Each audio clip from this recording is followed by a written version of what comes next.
Students, आपकी exam जो है 24 से है ना, 23 से है हिंदी की, है ना। तो भाषा लिपि और बोली व्याकरण, ये फर्स्ट लेसन है ग्रामर का। इसका मैं एक्सप्लेनेशन नहीं देने जा रही हूँ, बल्कि मैं खाली एक्सरसाइज सॉल्व आउट करके दे रही हूँ, ठीक है।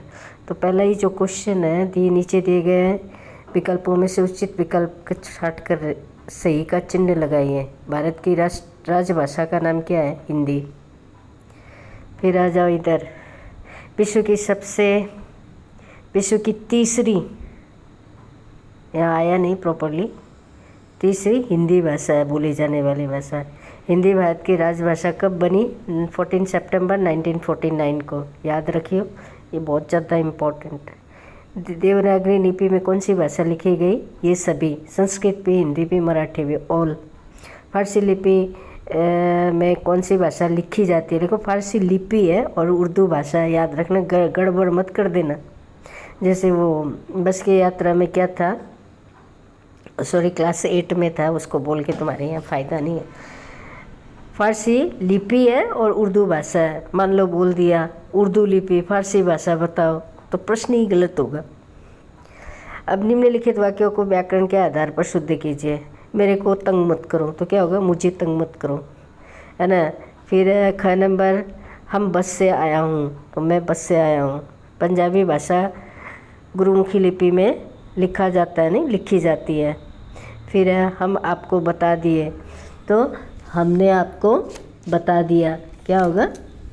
हमने आपको बता दिया। ये छूट गया, इसको ठीक कर लेना।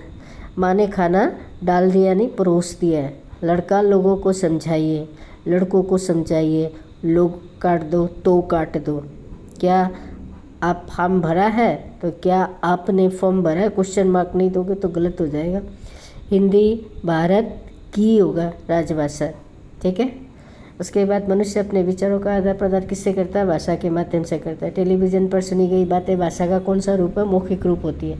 पिताजी को लिखा गया पत्र भाषा के लिखित रूप में होता है।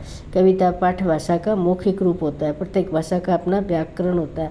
भाषा की ध्वनियों को जिन चिन्हों के द्वारा लिखे जाते हैं उन्हें लिपि कहते हैं। भाषा की ध्वनियों को जिन चिन्हों के द्वारा लिखा जाता है उन्हें लिपि कहते हैं। लिपि लिख देना, छूट गया ये।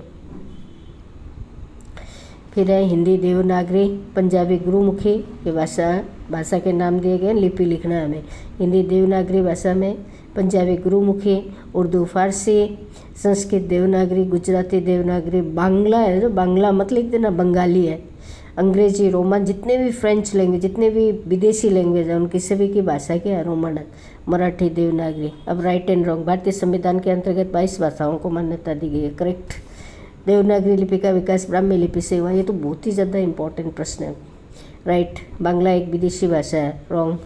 किसी भी भाषा को पढ़ने का ढंग लिपि होता है, रॉन्ग। लिपि क्या होता है? भाषा के लिखने का ढंग होता है। सभी भाषाओं की लिपि एक ही होती है, रॉन्ग। सब भाषाओं की लिपियाँ अलग अलग होती है। व्याकरण के 3 अंग हैं, करेक्ट। लेकिन वो 3 अंग है कौन कौन से? वर्ण विचार, शब्द विचार, वाक्य विचार। Bye, good night, take care. Like और सब्सक्राइब और शेयर कर दियो, नहीं तो कड़ी पिटाई करूँ।